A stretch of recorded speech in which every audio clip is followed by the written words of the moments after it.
Hello dear student. तो आज आपके ये आखिरी घड़ी है। आज आप जितना पढ़ सकते हैं पढ़ लीजिए। कल फाइनली आपका एग्जाम है 20 तारीख को। आज जितना पढ़ लीजिए उतना बहुत अच्छा है। ठीक है, आपको मैंने वादा किया है कि 100% में 100% कराऊंगा। ये मैं 100 नहीं 200% गारंटी देता हूं कि आप 100% एग्जाम में 40 में 40 एमसीक्यू सही करके आएंगे यदि आप मेरे प्लेलिस्ट का फॉलो करते हैं। आज के इस वीडियो में आपको मैं 8 से 9 मिनट आपका लूंगा और यहाँ पे मैं 40 ऑब्जेक्टिव फिर से दूंगा। इसमें आपको ज्यादा ये एक्सप्लेन करने की जरूरत नहीं है। हमें लगता है 1 से 40 तक कॉपी में कर लीजिए। आप 40 का 40 सही आंसर देंगे यहाँ पे। ठीक है, यदि मेरा आप वीडियो प्रतिदिन वॉच करते हैं, आप मेरे सब्सक्राइबर है तो। ठीक है, इसी तरीके से जिस तरीके से यहाँ पर आप करेंगे उसी तरीके से एग्जाम में भी 40 में 40 करके आएंगे। तो चलिए देरी ना करते हुए स्टार्ट करते हैं क्वेश्चन को। यहाँ पे 40 एमसीक्यू सबसे पहले आपको समाप्त कराता हूँ। ठीक है, देरी ना करते हुए डायरेक्ट मैं आंसर बताते चलूंगा। ठीक है, आप मिलाते जाना। चलिए कितना में कितना सही करते हैं लास्ट में कमेंट सेक्शन में जरूर बताइएगा।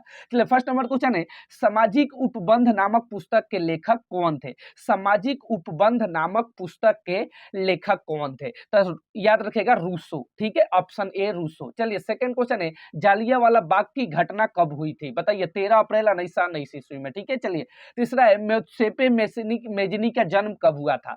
सही आंसर बताइए। इसका सही आंसर क्या हो जाएगा? इसका सही आंसर बताइए। तो 1807 ईस्वी में, ऑप्शन डी सही हो जाएगा। ठीक है, चलिए फोर्थ नंबर क्वेश्चन है, साइमन कमीशन भारत कब पहुंचा? साइमन कमीशन भारत कब पहुंचा? तो 1928 ईस्वी में, यानी option C is the right answer हो जाएगा। चलिए फाइव नंबर क्वेश्चन है, रीडर पेस्ट क्या था? रीडर पेस्ट क्या था? सही आंसर बताने की कोशिश कीजिए। ये ऑप्शन आपको दिखाते हैं फिर नीचे। तो पशु रोग, option C is the right answer. पशु रोग सारा आप बता रहे हैं, सारा का सारा मैं करा चुका हूं। प्लेलिस्ट का आप जाकर देख सकते हैं, विश्वास नहीं है तो। ठीक है, चलिए यहाँ पे प्रथम विश्व युद्ध कब से कब तक हुआ था? 1914 से 1918 तक। अगला क्वेश्चन है यहाँ पे, फ्रेडरिक सरियू कौन था? फ्रांसीसी चित्रकार था। ठीक है, ऑप्शन बी। चलिए 8 नंबर क्वेश्चन है, पूना पैक्ट कब पारित हुआ? सही आंसर बताइए, पूना पैक्ट कब पारित हुआ? और नीचे आपको ऑप्शन दिखा देते हैं यहाँ पे, पूना पैक्ट कब पारित हुआ? सितंबर 1932 ईस्वी में। ठीक है, चलिए 9 नंबर क्वेश्चन है, सिल्क मार्ग मुख्यतः किन दो महाद्वीपों को जोड़ता है? तो याद रखिए एशिया और यूरोप को। ठीक है, option D is the right answer हो जाएगा, एशिया और यूरोप को। ठीक है, option D is the right answer. चलिए 10 है, कैरोल कुर्पिस्की कौन था? कैरोल कुर्पिस्की कौन था? सही आंसर बताने की कोशिश करें तो पोलिश राष्ट्रवादी था। ठीक है, चलिए 11 नंबर क्वेश्चन है, निम्न में कौन सी एजेंसी सार्वजनिक क्षेत्र में स्टील के बाजार में उपलब्ध कराती है? सही आंसर बताइए। इसका नीचे की तरफ देखिए आंसर दिया गया है, मैं आपको दिखाता हूं। ठीक है, तो सेल, यहाँ पे बी नंबर ऑप्शन सही हो जाएगा, सेल। चलिए याद रखिएगा। अगला 12 नंबर है, भारत का सबसे लंबा राष्ट्रीय राजमार्ग इनमें से कौन है? तो 7। 44 भी आए तो सही मारिएगा, NH7। ठीक है, चलिए इनमें कौन सा रबी फसल है? सही आंसर बताने की कोशिश कीजिए। तो याद रखिए चन्ना। ठीक है, option C is the right answer हो जाएगा। चलिए अगला है, नवीकरणीय योग्य संसाधन का एक उदाहरण है। नवीकरणीय योग्य संसाधन का एक उदाहरण है, ये देखिए अगला क्वेश्चन यहाँ पे 14 नंबर। ठीक है, सही आंसर बताइए। नवीकरणीय योग्य संसाधन का उदाहरण है, सही आंसर बताने की कोशिश कीजिए। इसका सही आंसर क्या हो जाएगा? तो सौर ऊर्जा, option A is the right answer हो जाएगा। चलिए अगला है, लौह अयस्क किस प्रकार का साधन है? लौह अयस्क किस प्रकार का साधन है? सही आंसर बताइए इसका। लौह अयस्क अनवीकरणीय योग्य संसाधन है। ठीक है, option D is the right answer. अगला है, भारतीय वन जीवन अधिनियम कब लागू हुआ? भारतीय वन जीवन अधिनियम कब लागू हुआ? चारों ऑप्शन में सही आंसर बताइए। तो 1972 ईस्वी में, option A is the right answer. चलिए अगला है, भारत की दो प्रमुख खाद्यान्न फसलें कौन सी है? या ये भी रिपीट क्वेश्चन, सारा रिपीट क्वेश्चन है माय डियर स्टूडेंट। तो चावल और गेहूं। ठीक है, option A is the right answer है। चलिए पहले सारा क्वेश्चन करा चुका हूं। 18 है, भारत में बहुउद्देशीय नदी परियोजना को आधुनिक भारत का मंदिर किसने कहा? सही आंसर बताने की कोशिश करिए। पंडित जवाहरलाल नेहरू, ऑप्शन ग इज द राइट आंसर हो जाएगा। ठीक है, पंडित जवाहरलाल नेहरू। अगला है, दामोदर घाटी नदी परियोजना किस राज्य में है? सही आंसर बताने की कोशिश कीजिए।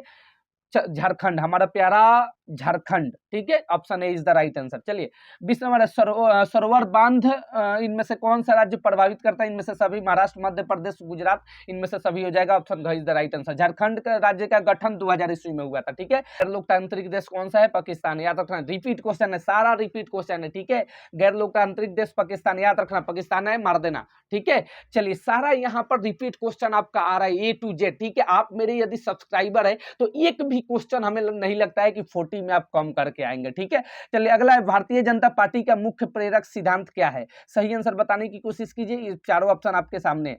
चलिए, तो इसका आप कमेंट बॉक्स में आंसर जरूर बताइएगा। भारतीय कम्युनिस्ट पार्टी की स्थापना कब हुई थी? सही आंसर बताइए। भारतीय कम्युनिस्ट पार्टी की, इसका भी आंसर कमेंट बॉक्स में बताना है। विश्व व्यापार संगठन की स्थापना कब हुई थी? सही आंसर बताने की कोशिश कीजिए। विश्व व्यापार संगठन की स्थापना, कमेंट बॉक्स में सारे का आंसर आपको बताना है, ठीक है। सारा रिपीट क्वेश्चन आपको मैं करा रहा हूँ, जरूर से जरूर बताना है, ठीक है। यदि मेरे आप वीडियो वॉच करते हैं तो एक भी गलत नहीं करके आएंगे। चलिए अगला है, ये भी क्वेश्चन 27 नंबर देख लीजिए, ठीक है। अल्पसंख्यक फ्रेंची भाषा लोग तुलनात्मक रूप से, ये भी बताना है आपको, कमेंट बॉक्स में इसका आंसर जरूर बताना है, ठीक है। चलिए ये भी आंसर दिया गया है। चलिए अगला है, पोखरण किस राज्य में पड़ता है? जरूर बताइएगा, पोखरण किस राज्य में पड़ता है? जल्दी से जल्दी अभी बताने की कोशिश कीजिए, पोखरण किस राज्य में पड़ता है? आंसर कमेंट बॉक्स में जरूर बताइएगा। सारा यहाँ पे मैं करा दिया हूँ क्वेश्चन, ठीक है। आपका टेस्ट लेना चाहता हूँ। भारतीय राष्ट्रीय कांग्रेस का गठन कब हुआ था? 1885 ईस्वी में। Option C is the right answer हो जाएगा, ठीक है। चलिए नेक्स्ट क्वेश्चन है, राष्ट्रीय ग्रामीण रोजगार गारंटी अधिनियम कितने जिलों में लागू हुआ? 200 जिला में। Option C is the right answer हो जाएगा, ठीक है। चलिए 32 है, रोजगार की परिस्थितियों के आधार पर आर्थिक गतिविधियां कितने क्षेत्रक में बटा हुआ है? सही आंसर बताने की कोशिश कीजिए, नीचे भी दिया गया है यहाँ पे 1 2, यहाँ पे नीचे दिया गया सी, तो 2 हो जाएगा। Option B is the right answer, इसका हो जाएगा बी, ठीक है। 2 हो जाएगा, option B is the right answer. अगला है, नई आर्थिक नीति कब बनी? नई आर्थिक नीति कब बनी? सही आंसर बताने की कोशिश कीजिए, तो यहाँ तो रखिएगा option D is the right answer, 1991, ठीक है। चलिए अगला है, 35 नंबर, वैश्वीकरण ने जीवन स्तर के सुधार में, चलिए अगला क्वेश्चन बताने की कोशिश कीजिए, अगला आंसर बताइए इसका। 35 नंबर का आंसर बताने की कोशिश कीजिए जल्दी से। चलिए अगला है 36 नंबर, इनमें से कौन तृतीय क्षेत्र से संबंधित है?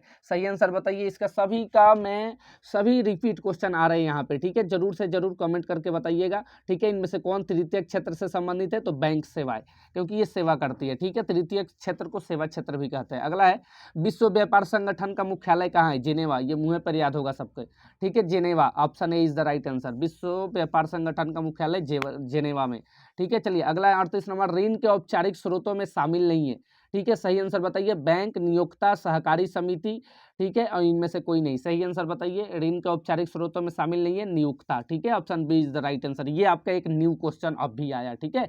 चलिए 39 नंबर है, भारत में बैंक कुल जमा राशि के कितना प्रतिशत नकद के रूप में रखते हैं? तो 15%। रिपीट क्वेश्चन है, ठीक है। चलिए अगला लास्ट क्वेश्चन है, राष्ट्रीय ग्रामीण रोजगार गारंटी अधिनियम कब लागू हुआ? सही आंसर बताने की कोशिश कीजिए, अधिनियम कब अस्तित्व में आया, ठीक है। चलिए सही आंसर बताने की कोशिश कीजिए, इसका सही आंसर क्या हो जाएगा, ठीक है।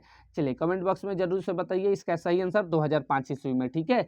चलिए यहाँ पे आपका 40 का 40 क्वेश्चन करा दिया, ठीक है। यहाँ पे वीडियो को एंड करता हूँ, ठीक है। चलिए यहाँ पे 40 का 40 क्वेश्चन आपको टोटल करा दिया, ठीक है।